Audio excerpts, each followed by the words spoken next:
Audio क्रमांक 18। पुस्तक का नाम महाशक्ति की लोक यात्रा। गुरुसत्ता के महाप्रयाण के बाद मातृसत्ता का संदेश। गायत्री मंत्र हमारे साथ साथ। ओम भूर्भुवः स्वः तत्सवितुर्वरेण्यं भर्गो देवस्य धीमहि धियो यो नः प्रचोदयात्।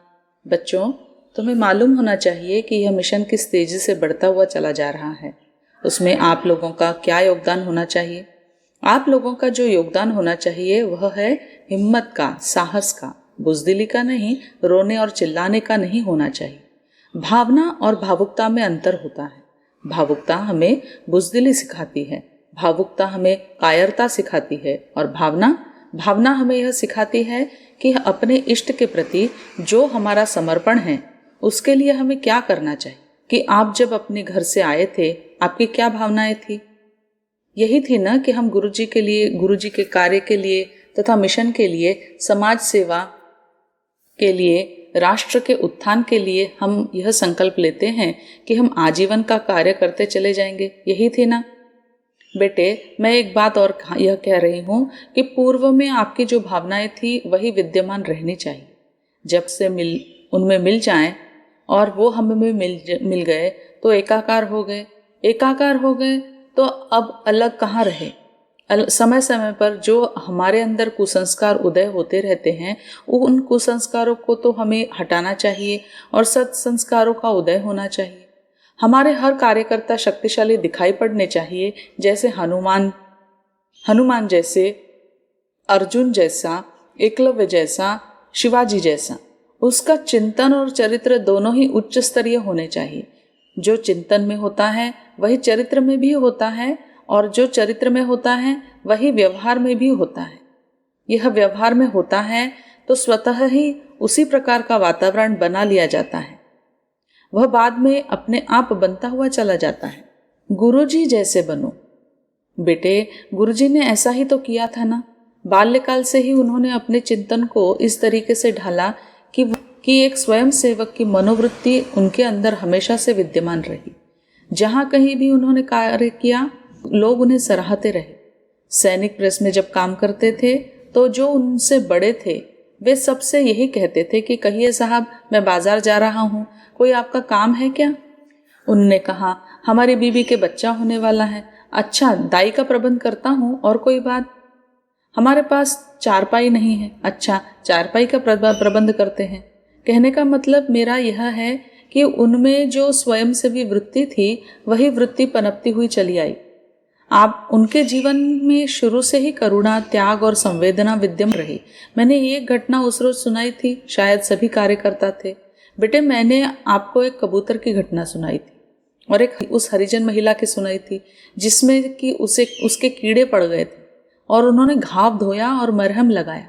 बेटे, चाहे तो रामकृष्ण परमहंस से जोड़ लें आप, चाहे अन्य किसी से जोड़ लें। जो भी ऋषि और संत सुधारक हुए हैं उनके अंदर जनमानस के लिए एक करुणा उदय होती है।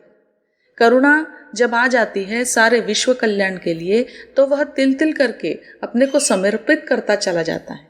जिसने अपने को समर्पित कर दिया है, श्रद्धा तो उसको मिलने ही वाली है। बनावटीपन में नहीं। बनावटीपन तो थोड़े दिन में खुल जाता है, फिर वो सब लोग छिटकते हुए चले जाते हैं। बनावटीपन यदि नहीं है तो फिर आपको सहयोग मिलना ही चाहिए, जन श्रद्धा मिलनी ही चाहिए, मदद मिलनी। आपने देखा भी है कि हमारे छोटे छोटे जरा जरा से बच्चे, नाचीज बच्चे जब बाहर जाते हैं तो जो सत्कार होता है वो किसका होता है? आपका नहीं होता, यह मानकर चलना। जिसके अंदर यह अहंकार विद्यमान हो कि यह हमारा पुरुषार्थ है, यह हमारा नहीं बेटे, उस महापुरुष का है जिसने सारा जीवन लोक मंगल के लिए, राष्ट्र के उत्थान के लिए लगा दिया। अंतिम क्षणों में भी उन्होंने एक ही बात कही कि हमें विश्व भर में विचार क्रांति का विस्तार करना है। यह यूं ही थोड़े हो जाएगा। संकल्प पूरे होंगे उनके निमित्त जीकर। बेटे, जो संकल्प लिए गए हैं ये यूं ही पूरे हो जाएंगे क्या? ये यूं ही पूरे नहीं होंगे। आजकल मुझे रात को नींद नहीं आती। सोचती हूँ कि ये जो संकल्प लिए गए हैं वे अधूरे तो रह नहीं सकते, क्योंकि जो रग रग में समाया है काम तो उन्हीं इष्ट देव का है। काम उनका है पर काया अपनी है, इसमें कोई शक नहीं। शरीर अपना है और बल उनका है। जब हमारे अंदर यह हिम्मत आ जाएगी और यह साहस आ जाएगा कि देने वाला तो दूसरा है, करने वाले हम हैं, फिर कोई भी काम अधूरा नहीं रहेगा। जिस दिन कहीं यह आ गया मैं क्या होती है, आपको मालूम होना चाहिए कि गुरुजी ने यह शब्द कभी नहीं कहे। यह शब्द कहे होंगे कि बेटा तुम्हारे लिए भगवान से प्रार्थना करेंगे, सब ठीक हो जाएगा, हाँ ठीक हो जाएगा। वे कष्टों को लेते भी रहे, पर उन्होंने यह कभी नहीं कहा कि मैं करूंगा। मैं शब्द उन्होंने कभी नहीं कहा। एक दफा एक कार्यकर्ता अपने विद्यार्थी को लाया और बोला, गुरुजी इसको भूत आ रहा है। भूत? अच्छा, कैसा भूत? अब वह लड़का सिर हिलाने लगा। खामखा की बातों को जब हम बढ़ावा देते हैं तो लोगों की नजरों में गिर जाते हैं। उन्होंने क्या किया? उन्होंने कहा, अच्छा मैं अभी देखता हूं तेरा भूत। 2 डंडे तुझ में लगाऊंगा और 10 डंडे इसमें लगाऊंगा। पढ़ा लिखा होकर, प्रोफेसर होकर तू ये कह रहा है कि भूत आ रहा है? इस तरह की बात बहुत दिनों की शुरू की बात है। इसी तरह बहुत दिनों की शुरू की बात है। हमारे यहाँ एक लड़की थी। अब वह सो गई, लेट गई। हमारी और छोरियां डर गई, बोली माता जी इसको तो भूत आ गया, यह तो वहां हॉस्टल में रहती थी। मैंने कहा अभी उतारती हूँ इसका भूत। मैंने रोल लेकर कहा, उठती है या कि नहीं, या तो तू उठ, नहीं तो मैं एक जमाती हूँ तेरी कमर में। अब वह छोरी झट से उठ बैठी। भूत हो तो ना, कहीं भूत थोड़े ही होता है। एक तो बनावटीपन होता है, दूसरे जो बढ़ावा देते रहते हैं उनको बल मिलता रहता है। बेटे गुरुजी ने कभी यह नहीं कहा कि आज हमको यह लगा, आज हमसे यह कहा गया। हाँ, उन्होंने यह जरूर कहा कि संवेदना के रूप में हमें एक ऐसा प्रकाश मिलता हुआ चला जाता है कि जो संकल्प हम करते हैं वे पूरे होते हुए चले जाते हैं। हमारे गुरुदेव का बल हमको मिलता हुआ चला जाता है, यह गुरुजी ने हमेशा कहा। लेकिन यह कभी नहीं कहा कि आज यह अनुभूति हुई, आज वह हुई। ऐसी बात अगर आप किसी के अंदर हो तो बेटे उसे तो अपने मन से निकाल ही देना। अनुभूति जो होती है वह कहने की नहीं होती, वह संवेदना की होती है। कल परसों की बात है, मैं स्नान कर रही थी। स्नान करते समय मुझे जोर से ऐसी आवाज आई, शैलो। कोई बात होती थी तो वे मुझे शैलो कह करके आवाज देते थे। मैं समझ गई कि कुछ कह रहे हैं। मैं तिलमिला गई। जब मैं बाहर आई तो समझ गई कि वह क्या कहना चाहते हैं। अब भी मुझे स्वप्न में, जागृत अवस्था में भी ऐसा प्रतीत होता है कि वे मेरे दाएं बाएं हैं, और जब मैं कभी डगमगाती हूँ तो मेरा हाथ पकड़ते हैं और कहते हैं कि चलो चले। मैंने शपथ ली है और उन्होंने कहा है चलो, तो आगे तो बढ़ना ही है। बेटे वे कह कर गए हैं कि हमने जो यह वृक्ष लगाया है कहीं ऐसा न हो कि सूख जाए। सो हिम्मत के साथ और दिलेरी के साथ आंसू पीना है और आगे बढ़ना है। हर बच्चे को आगे बढ़ाना है। तुम्हारा कोई दुख कष्ट कठिनाई होगी बेटे, उसे हम जी जान से निवारण करेंगे। आध्यात्मिक दृष्टि से भी निवारण करेंगे, शक्ति से भी निवारण करेंगे और औपचारिक दृष्टि से भी निवारण करेंगे। तुम हमारे बालक हो, हम तुम्हारे लिए जान पर खेल जाएंगे, इसमें कोई दो राय नहीं। तुम्हारे अंदर कोई दोष दुर्गुण होंगे तो उन्हें हटाने के लिए मैं रियायत नहीं करूंगी। बेटे गुरुजी ने इस मामले में कभी रियायत नहीं की। अब तक तो मैं रियायत करती आई थी, पर अब नहीं करूंगी। क्यों नहीं करूंगी? क्योंकि उन्होंने कह दिया है कि मैं तुम्हारे अंदर समाया हुआ हूँ। जब मेरे अंदर पूर्ण समाये हैं तो बेटे मैं माता जी का और गुरु जी का दोनों का ही रोल अदा करूंगी। दोनों रोल मुझे इसलिए करने पड़ेंगे ताकि मिशन में कोई गड़बड़ी ना आने पाए। गड़बड़ी का जहां कहीं भी मुझे बीज मालूम पड़ेगा वहां उस बीज को मैं नाबूद कर दूंगी, बिल्कुल कर दूंगी, बगैर किसी मोह के कर दूंगी, चाहे कोई भी क्यों न हो। ब्राह्मण बीज चाहिए मुझे, तो वह बीज चाहिए जो कि ब्राह्मण हो, अर्थात ब्राह्मण वृत्ति उनके अंदर पनपने और ब्राह्मण जैसा जीवन जिए। यही तो गुरुजी का उद्देश्य था। बेटे यहाँ बैठे हुए तुम सब ब्राह्मण ही हो, तुम्हारे लिए फिजूल का कहाँ है। तुम ब्राह्मण ही हो, पर कहीं भी चिंतन गड़बड़ाता हो तो उस चिंतन को तुम साफ करना। आगे आने वाले समय में कितना काम करना है मैं देख चुकी हूँ तुम्हारे साहस को। उस समय हमारे कुछ बच्चे बाहर गए थे। मुझे भीतर से वेदना हुई कि इन बच्चों को ऐसा लगा होगा कि हमने गुरुजी के अंतिम दर्शन भी नहीं किए। बेटे जो बच्चे यहाँ नहीं थे उनकी वेदना को मैं जानती हूँ, क्योंकि मैं वेदना से ग्रसित हूँ, इसलिए तुम्हारा दर्द समझती हूँ। लेकिन तुमने जो कार्य किया उस कार्य में ही गुरुजी के दर्शन थे और गुरुजी हजार आंखों से, लाख आंखों से तुम्हें सराह रहे थे और आशीर्वाद दे रहे थे कि हमारे बच्चे कितने साहसी हैं, ऐसी विषम परिस्थिति में भी जिन्होंने मनोबल बनाए रखा। बेटे, हमें मनोबल बनाना है, अपना और दूसरों का। स्वयं उठना है और दूसरों को उठाना है। कहीं भी चिंतन न बिगड़े। क्या पूछना है? आपस में राजी खुशी पूछो। एक दूसरे के दुख दर्द में काम ना आएंगे तो और कौन आएगा? मैं तो यहाँ बैठी रहती हूँ, मुझसे कोई कहने आएगा तभी तो मुझे मालूम पड़ेगा। मैं तुम्हारी माँ हूँ, कोई दुख कष्ट हो फौरन मेरे पास आओ, तुम्हारे कष्ट का निवारण होगा। आपस में हो सकता हो तो आपस में करना, सबसे मिलना जुलना और सबके दुख कष्ट में शामिल होना। लेकिन एक कार्य में शामिल मत होना। कौन से में? चुगली वाले कार्य में। इससे बहुत ज्यादा नफरत है हमें। गुरुजी भी कभी भी किसी की ऐसी बात तो सुनते ही नहीं थे। कभी किसी का पत्र आता था और मैं कहती थी, साहब यह पत्र आया है, जरा मैं सुना दूं क्या आपको? क्या है इसमें, लाओ। उठाया और रद्दी के टोकरे में फेंक दिया। उन्होंने इस पत्र को कभी महत्व नहीं दिया। चाहे किसी कार्यकर्ता ने दिया हो, चाहे बाहर की शाखाओं की कोई शिकायत ऐसी हो जो आपस में प्रतिद्वंद्विता की हो, एक दूसरे को नीचा दिखाने वाली बात। कार्य के लिए तो कंपटीशन होना चाहिए। कौन सा कंपटीशन? आलस्य और प्रमाद का नहीं, वरन उसका जो गुरुजी कहते थे कि 8 घंटे नौकर काम करता है, स्वयंसेवक 12 घंटे काम करता है और मालिक 16 घंटे काम करता है। तुम सब जितने बैठे मालिक हो, एको एक मालिक हो। सीनियर जूनियर का यहाँ कोई चक्कर नहीं है। इतना तो है कि भाई जो पहले आए हैं उनका अनुभव है, अनुभव के द्वारा काम तो हमें उनसे ही कराना है। अब प्रत्येक को थोड़े ही हम बुलाएंगे। हमने एक यूनिट बना रखी है, वह संचालन करेगी, बताएगी आप लोगों को। हमारे लिए भावनाओं की दृष्टि से चाहे बेटा गरीब हो, अमीर हो, छोटा हो, बड़ा हो, सब बच्चे एक से हैं। माँ के लिए बच्चा चाहे प्रोफेसर हो और चाहे रिक्शा चलाता हो, दोनों के लिए माँ की ममता एक सी होती है। माँ ऐसी नहीं होती कि जिस उसका दुलार किसी के लिए विशेष होता हो और किसी के लिए नहीं होता हो। फिर वह माँ ही कैसी है?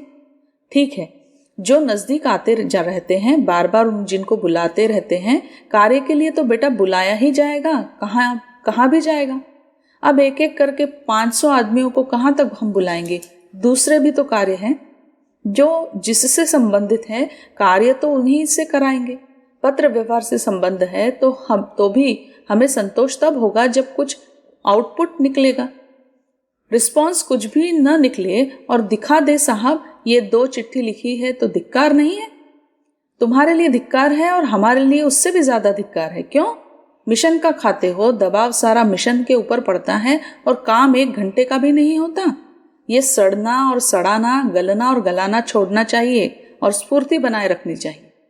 अपनी कमियां निकाले, पूर्ण बने। बेटे, अब तक मान लो तुम में कुछ कमियां थी, लेकिन अब आगे आने वाले समय में नहीं होनी चाहिए। आगे बहुत जिम्मेदारियां संभालनी हैं। इतनी जिम्मेदारियां संभालनी हैं कि बेटे क्या कहूँ। जो लेखन में हैं वे भी अपना पुरुषार्थ दिखाएं, कार्य की दृष्टि से भी, भावनाओं की दृष्टि से भी, कि बस आनंद आ जाए। बेटे, गुरुजी एक एक दिन में मैं समझती हूँ 3-3, 4-4 लेख लिखते थे। वैसे तो उन्हें कभी कुछ होता नहीं था। एक बार उनके पाँव में चोट लग गई। हुआ यूं कि टट्टर में बंदर आ गए। उन्हें भगाने के चक्कर में उनका पैर टट्टर में फंस गया। पैर सूज गया, थोड़ा पक भी गया और टेम्परेचर भी होने लगा। मैं आपको बताती हूँ कि हमारे यहाँ मूंज की चारपाई थी, उस चारपाई में गड्ढा हो गया। क्यों? बैठे बैठे वे नित्य प्रति बैठ करके इतना लेखन करते थे कि मैं हैरान रह गई। मैंने कहा, जब कष्ट में इतना लिख सकते हो तो बगैर कष्ट में कितना लिखेंगे। वे हम अपने सारे शरीर को भुला देते थे, इतना कार्य करते थे। तुम सब उनके शिष्य हो, उनके बालक हो, हमारे बालक हो, तो तुम्हें भी अपने अंदर वही चेतना जागृत करनी पड़ेगी। गुरु जी का अनवरत आशीर्वाद तुम्हें मिलता रहेगा। बेटे, हमारी ममता भी तुम्हें मिलती रहेगी, पर गड़बड़ी फैलाएंगे तो हमें नाराजगी भी होगी। कटु भाषा से नाराजगी नहीं होगी तो और क्या होगा? नहीं साहब, बिच्छू का डंक मारे बिना हमारा तो काम ही नहीं चलता। नहीं बेटे, अपनी जुबान पर जरा शहद लगाइए। जब आते हैं अपना अहंकार दिखाते आते हैं, सबसे बॉसपना दिखाते हैं। कोई बॉसपना नहीं दिखाएगा यहाँ तो नम्रता चाहिए। नम्रता बहुत बड़ी चीज है। गुरुजी के अंदर नम्रता थी और इस सीमा तक थी बेटे कि इन हाथों से तुम्हारे सबके बर्तन धोते धोते मांजते मांजते हमें 20 साल बीत गए। हमारे जो पुराने परिजन होंगे उनको मालूम है कि किस तरह हम बच्चों की सेवा करते थे, तब यहाँ तक का इतना लंबा सफर तय करके आए हैं। तुम्हें क्या मालूम है, गुरुजी परिजनों को अपने साथ ले जाया करते थे। उसके कंधे पर हाथ रखकर कहते, चल बेटा जमुना जी वहां बैठेंगे। वे कंधे पर तौलिया डाले रहते थे, सो अपनी तौलिया बिछाई और वहां उसको बिठाते थे। यह है आत्मीयता, यह है घुलना मिलना। यह नहीं होता तो हम मंच पर बैठ गए, ये कौन है। यह नहीं होता कि हम मंच पर बैठ गए, ये कौन है, हाँ हाँ हाँ हाँ हाँ ये साए साहब महंत जी, ओ हो अब इनको सुनो। अच्छा तुम्हारी सुनो या गुरुजी को सुनो। बेटे गुरुजी को सुनो। गुरुजी को जो सुनेगा वह नम्र होगा, वह हम सब में घुलता हुआ मिलता हुआ चला जाएगा। यह अनुकरण उनको करना चाहिए जिन्होंने अभी तक नहीं किया। जिन्होंने किया है उनकी सराहना है, उनके लिए ढेरों आशीर्वाद है। सबको प्यार बांटो, आत्मीयता दो। बेटे सबको अपने समान समझो। अपने जो छोटे भाई हैं उनको प्यार दो, अपने से जो बड़े हैं उनका सम्मान करो। किसी को यह महसूस न होने पाए कि यहाँ गुरुजी नहीं है। यहाँ तो सारे निर्जीव बसते हैं जैसे इनमें जान ही नहीं है। बेटे सबको गुरुजी जैसा प्यार, आत्मीयता दो। मुझे कई बार उन लड़कों को झिड़कना पड़ता है जो हमारे पास रहते हैं। नीचे तो मुझे नहीं दिखाई पड़ता, पर पास में तो मैं 2-3 लड़कों को बहुत झिड़कती हूँ। क्या करूँ, मेरा स्वभाव ऐसा नहीं है, पर जब देखती हूँ कि जब ये लोगों को मिलाते हैं तो ऐसा लगता है जैसे भेड़ बकरियों को आगे करते हैं। भेड़ बकरियों की तरह नहीं, बल्कि सभ्य शालीनता का क्रम चालू करो। जल्दी जल्दी चलाओ, लेकिन तुम्हारी जुबान में मिठास होनी चाहिए। मिठास होगी तो क्या होगा, सारे के सारे व्यक्ति तुम्हारी सराहना करेंगे। 2 तरह की मिठास होती है, एक तो प्रकृति प्रदत्त स्वभावगत और दूसरी चापलूसी। जिससे काम लेना है उसी की चापलूसी करो। चापलूसी करने में छोटापन होता है, हेटापन होता है, उसमें व्यक्ति का बौनापन झलकता है। हमें बौना भी नहीं बनना है और अहंकारी भी नहीं बनना है, क्योंकि मिशन तुम्हारे द्वारा चलना है, तुम्हारे कंधों पर चलना है। इसलिए हमारा प्रत्येक कार्यकर्ता गुरुजी की दूसरी कॉपी होना चाहिए। तुम सब गुरुजी के बेटे हो तो फिर तुम्हारा स्वभाव गुरुजी की तरह ही होना चाहिए। इस माने में नहीं कि गुरुजी तो महंत है साहब। नहीं, गुरुजी ने यह कभी नहीं कहा कि हम महंत हैं। हमारे जो पुराने परिजन हैं, कभी गुरुजी के संपर्क में आए होंगे, उन सब ने यह ही कहा होगा कि गुरुजी हमको जितना प्यार करते थे उतना शायद किसी और को नहीं करते थे। उन्होंने सबको एक ही निगाह से देखा, सबको एक सा कार्य सौंपा। यह बात अलग थी कि अब बुढ़ापा था सो कभी थोड़ा झल्ला जाते थे, लेकिन उन्होंने मन से कभी किसी से द्वेष नहीं माना। यहाँ तक कि जो हमको विरोधी मानते थे उनके लिए भी उन्होंने कभी कुकल्पना नहीं की। उन्होंने कभी यह नहीं सोचा कि उसने हमारे साथ ऐसा किया है तो हम इसका बदला लेंगे। उन्होंने उसके साथ सज्जनतापूर्ण व्यवहार किया। वे कभी भी बौखलाए नहीं, बस चाल उल्टी बदल दी। उन्होंने कहा, अच्छा यह बात है, अपने काम की गति बढ़ा दो। बजाय सड़ने कुड़ने के उन्होंने सारा समय श्रेष्ठ चिंतन में लगा दिया। अरे दूसरा तो सड़ ही रहा है, हम और उसके साथ सड़ जाएं क्यों? हमें मिशन चलाना है तो हमें प्रखरता होनी चाहिए, नम्रता होनी चाहिए, साथ ही अपने अंदर साहस और बल भी होना चाहिए।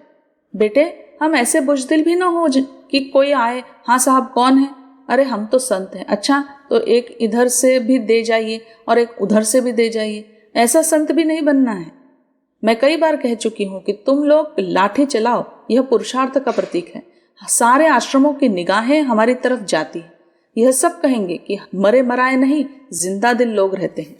किसी ने कहा, कहाँ गए? अरे साहब मंदिर गए तो पता चला कि वहां से घंटी बंटी भी कोई उठा ले गया।